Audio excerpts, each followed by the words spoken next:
Who lives in a pineapple under the sea? Me!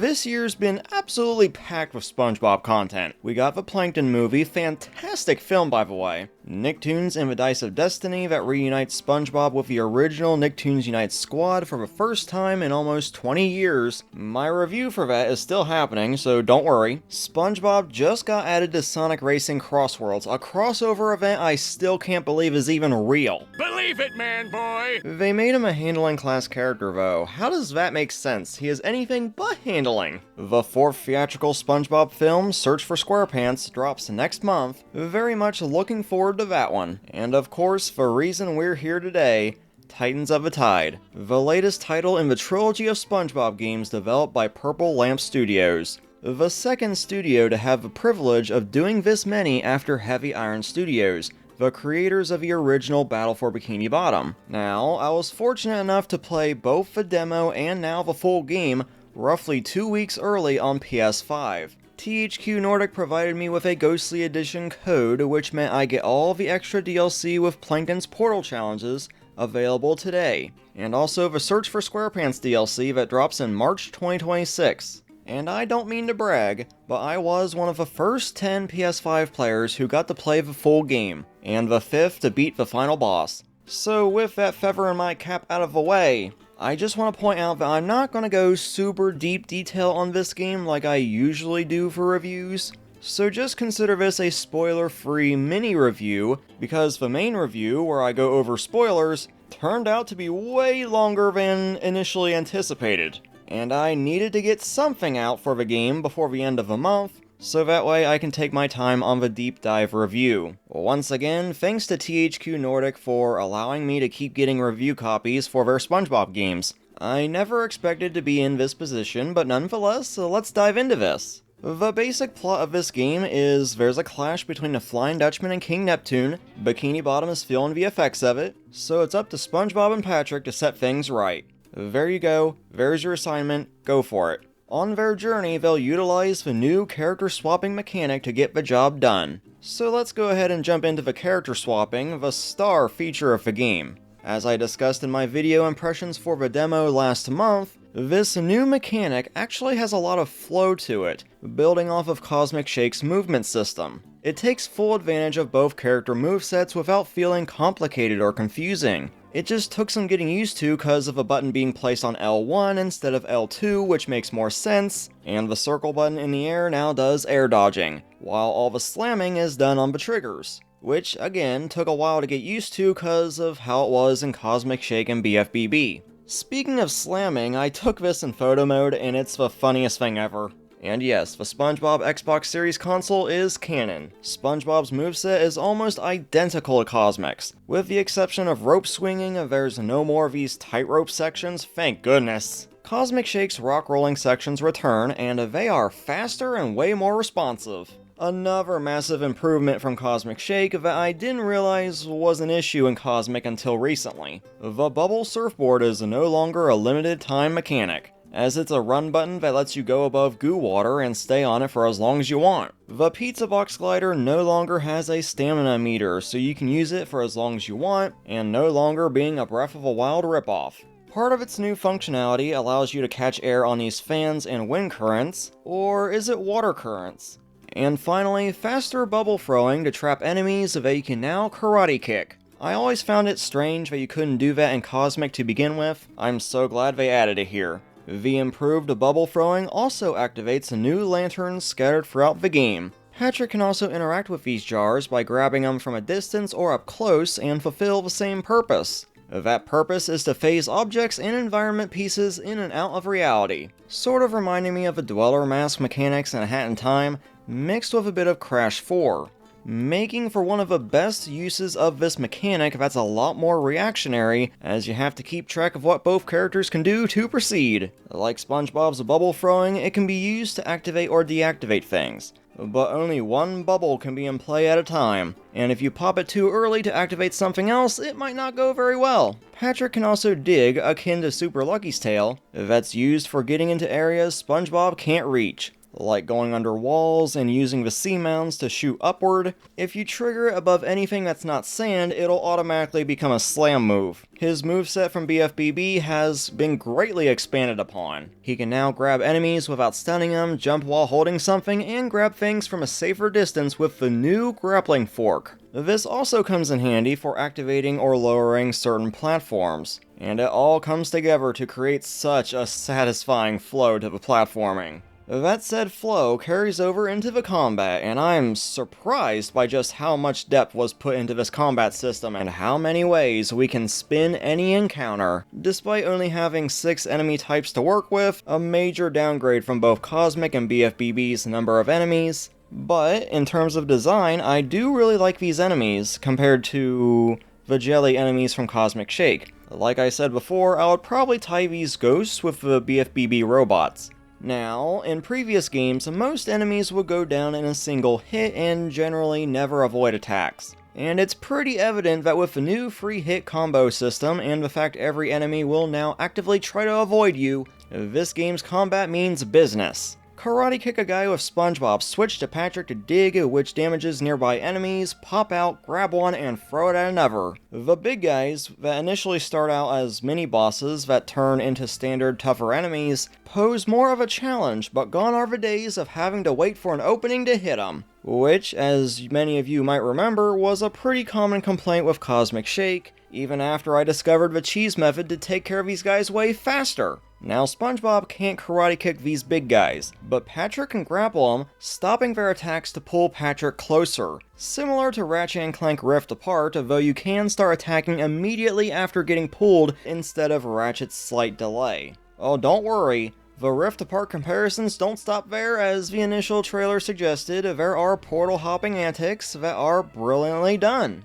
There's even the old boomer enemies that you can either kick or throw their cannonballs back at them. That is straight up cool. Throw a bubble to activate a lantern so they fall to their doom, or bubble up an enemy so they can't hit you while platforming and then karate kick to them. They mix this stuff up so much that I never found myself bored of the challenges that kept getting thrown my way. Which the Plankton Portal challenges, both main game and DLC, deliver in spades. But even the puzzles in this game are quite the challenge. A pretty early one being a homage to the stone tiki puzzles in BFBB's Kelp Forest, which also brings back those said tikis and pedestals. There are some that span multiple areas of a level, and they get pretty sneaky with them, especially when it comes to collectibles. You remember those lanterns I mentioned earlier? Yeah, they either make the areas easily noticeable so you'll try to figure out how to get there, but doing one thing in one area will affect how you get there, so you need to figure out a plan B, and it's really clever. Other times, it's easy, and I feel like a complete idiot for not seeing this stupid arrow after being so familiar with all gaming tricks like stuff hiding behind waterfalls or right behind where you start.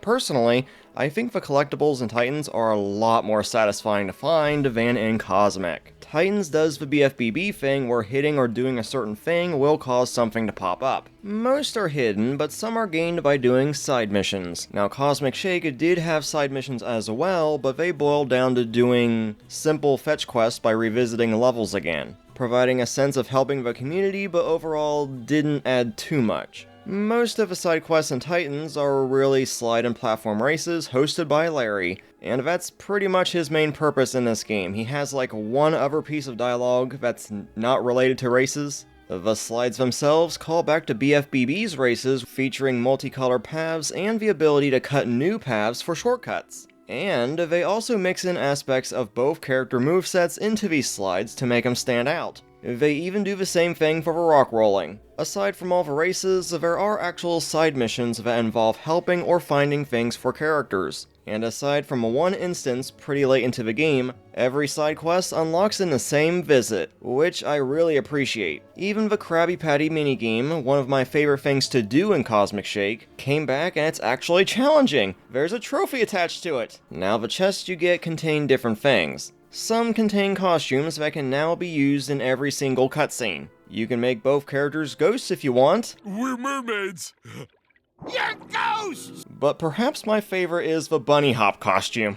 I'm breaking in! There's a lot of references in these costumes, and I really appreciate it, especially as someone who's been with the show for as long as I have. Display items that decorate the hub world, adding more life to this place, and even helps find certain chests in this level. Photo mode filters, really love the pencil filter as it looks like the show before all the colors are added. Health pieces and doubloons to buy all that stuff after they're unlocked. The doubloons being the main collectible is actually a nice callback to Revenge of the Flying Dutchman, by the way. And a side mission that requires collecting 100 jellyfish being a really nice callback to the mission from the same game. I definitely put way too much time in Revenge of the Flying Dutchman. And to prove it, have you noticed that Cosmic Shake's hub world is actually kinda structured the same as Revenge of the Flying Dutchman? You got SpongeBob, Patrick, and Squidward's house, then on the other side of this wall is the Chum Bucket and the Krusty Krab, all laid out pretty similarly to that game. Listen, that was my first SpongeBob game, so you can't fault me for this. Okay, getting back on track, the health pieces are the highest priority and you buy them in pieces,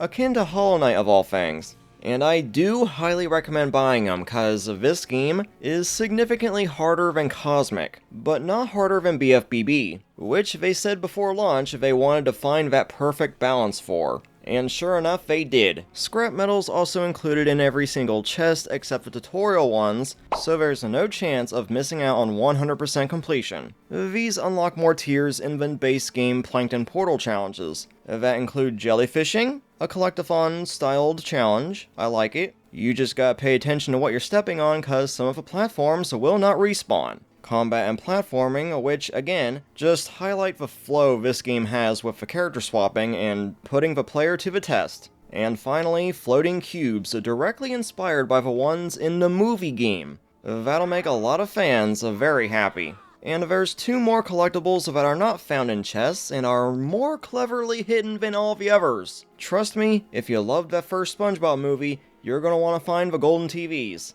But considering what's already been shown in trailers, I think you can pretty much guess what you're going to be in for. And the second one I literally just found out about as I was scripting this. But I was aiming for the platinum on this game. I almost got it, but I couldn't figure out how to get it. I did everything, I cleared out Pearl's shop, and I still could not get the King Patrick costume. I got the trophy saying I got all the costumes, but this one is still locked, which I assumed was supposed to unlock to signify 100% completion. I even messed with this stupid painting cause it's the same crown and just assumed it was a bug trophy. I spent so dang long trying to figure out what the heck I was missing to no avail, until I was about to finish writing this. I go over to PSN profiles and see a trophy guide pop up way faster than I expected, and it revealed another collectible that the game itself does not tell you about. Golden stinking balloons.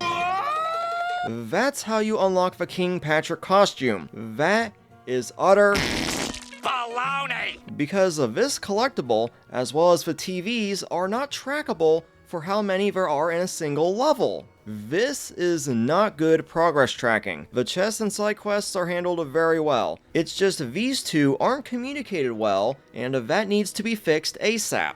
Okay, I need to calm down because they do a lot of good things in this game. It's just that one is the stupid one. Presentation-wise, it's a major step up from Cosmic Shake. Especially on the animation front, there's more expressions, squash and stretches, better implemented gross-ups, more sound effects to pretty much everything,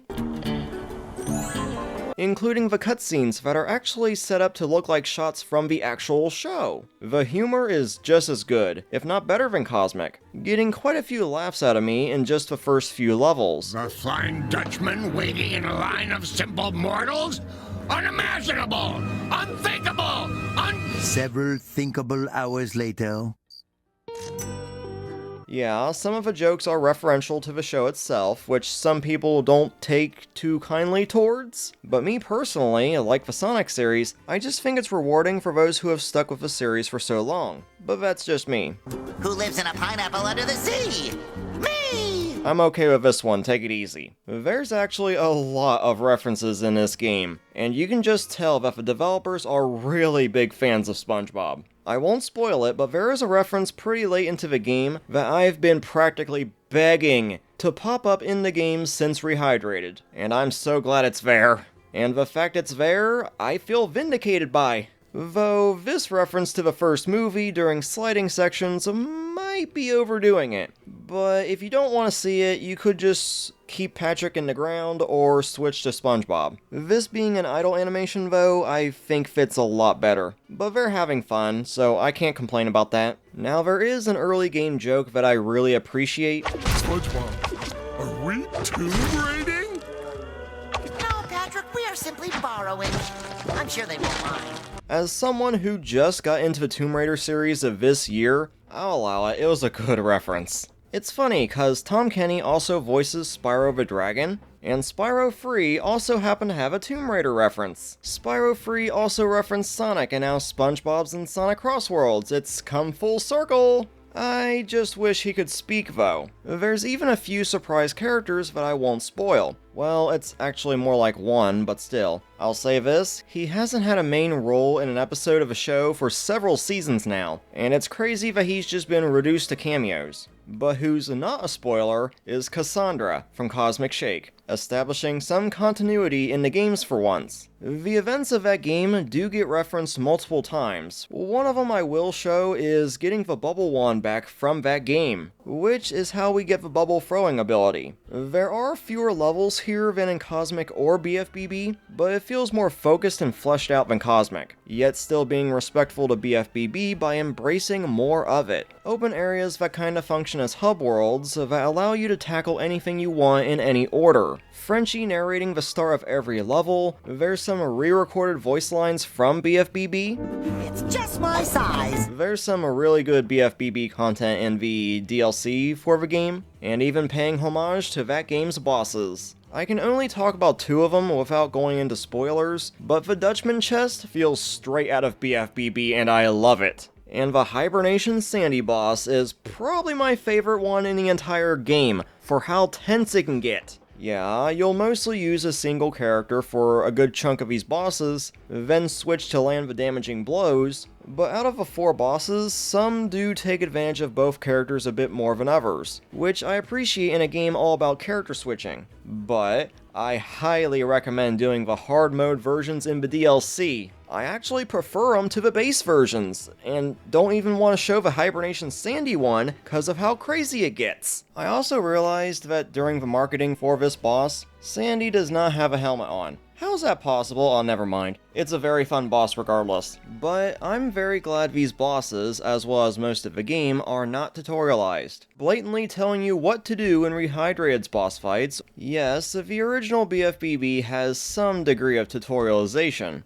but it's mostly to tell you the objective of a mission to get or do the thing, not the solution. In Titans though, it's just a small pop-up on the side, usually for control purposes, that you can simply turn off. I kept it on for my first playthrough, and I do plan on turning it off for future playthroughs. That said, I do think the final boss, while better than Cosmic's final boss, which wasn't in itself bad, just too easy, despite itself being a homage to a scrapped BFBB boss that came back twice and people weren't happy with the implementation in Rehydrated's multiplayer mode, which I explicitly remember falling asleep to. Titan's final boss suffered a massive framerate drop at a certain point, which is the worst I've ever seen frame drops on a game running on the PS5 in performance mode and caused me to fall off. Normally, I'm not a framerate snob, but sometimes, like certain Switch 1 games, it has to be called out for how noticeable it is. Thankfully though, as of the day 1 patch, this particular issue was improved.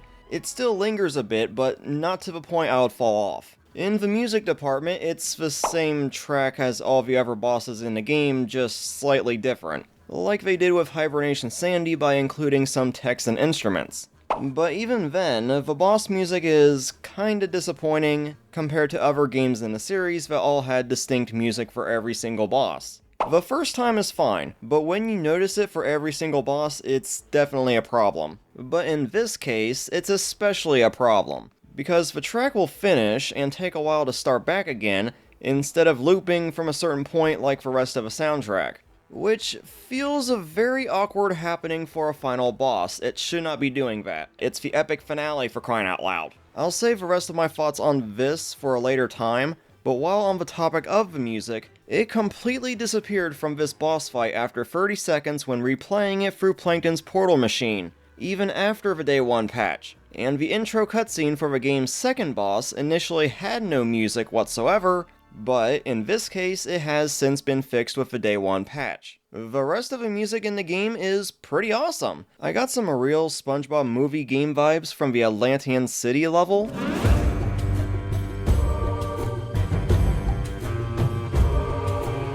And a pretty cool remix of BFBB's Jellyfish Fields theme.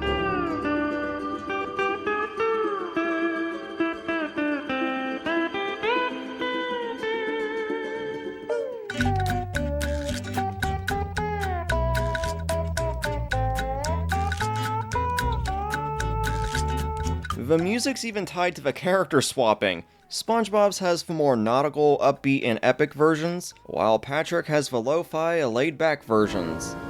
Bubbles away!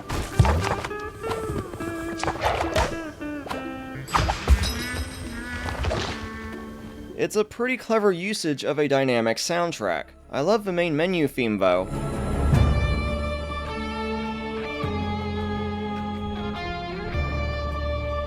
Getting some real Danny Phantom vibes from it. And of course, I can't forget about the main theme, King and Ghost, sung by the legendary... I'm David Hasselhoff. Man, it's still surreal seeing this guy come back for a SpongeBob project over 20 years after the movie. And I wouldn't have it any other way. Okay, so the last thing I want to touch upon before I go are the levels and just how much more life the game has compared to previous titles. There's 5 levels total and the hub world. The hub world's fully explorable, even giving BFBB fans a bit of a taste for interiors again, which clearly were not intended to be seen in photo mode. More characters will show up here throughout the story as more destruction happens. They'll even chime in on the radio every once in a while, thus making them more involved in the main story than either standing in one place at a time or just being alternate versions. And while the changes to this hub world aren't as drastic as they were in Cosmic, it is still a good hub world despite also being the smallest.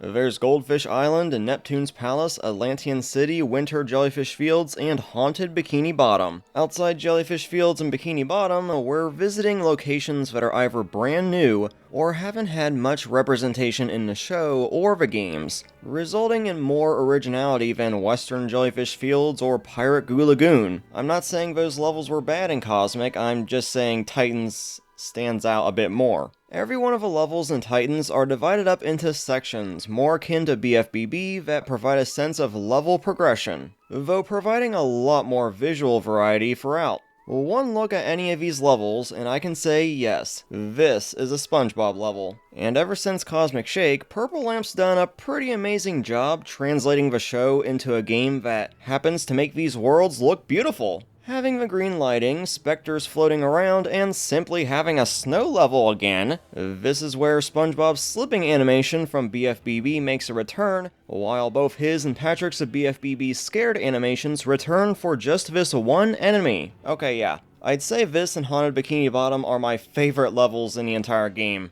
Just simply because I'm a sucker for spooky and snowy themes. Bonus points! And that's also because of some of the stuff they pull in the last couple of levels that I would otherwise not expect from a SpongeBob game, and I will not spoil that stuff. But one of the most impressive things I can say about this game is just how consistently interactive it is throughout. Taking a page out of Astrobot's book where everything can be interacted with. Drawing things in the sand, throwing snowballs, turning lights on and off, moving chairs, using volleyballs as basketballs. There is so much attention to detail in this world, to the point there's water distortion when air dodging. It's actually kinda insane just how detailed this game is. Though I'm still kinda upset the tikis don't have expressions anymore. Not to mention they removed the floating tikis, so now every single tiki can float with the addition of a bubble underneath. Kinda disappointing that we lost a tiki just to add features to another one. But they did update the Thunder Tikis to have brand new sounds and an adjusted blast radius that's closer to BFBB's and not the wide one from Cosmic. But every other detail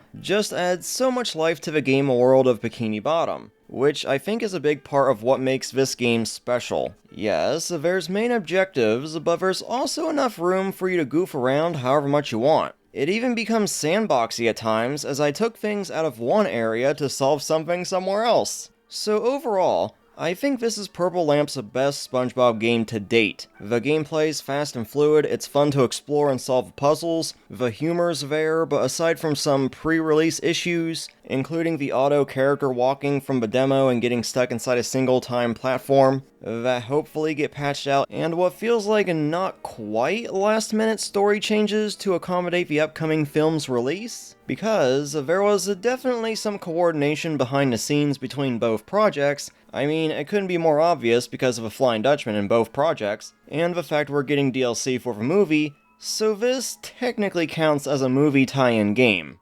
I also imagine this coordination might have impacted how Neptune fell out of character for the endgame, compared to Cosmic Shake, which this is a sequel to, and that a larger story was planned but never explored in the actual game. Something the very first level hinted at, and some other things that I'll talk about in my larger spoiler review. As for which story had more of an impact on me, I think it might have actually been Cosmic Shake, shockingly enough. I never expect too much from a SpongeBob story. Character interactions were great, but I guess because it was a rivalry between Neptune and the Dutchman, I kinda did expect a bit more from that particular aspect of the story. So that was a bit of a letdown, but like I said, I'll go into more detail on that in my larger scale review. But yeah, this is a really solid time that I think takes roughly 7 hours for story completion, and probably double that for 100% and DLC. It's definitely a shorter game, but it's not a bad thing, so it doesn't have a chance to overstay its welcome or become repetitive,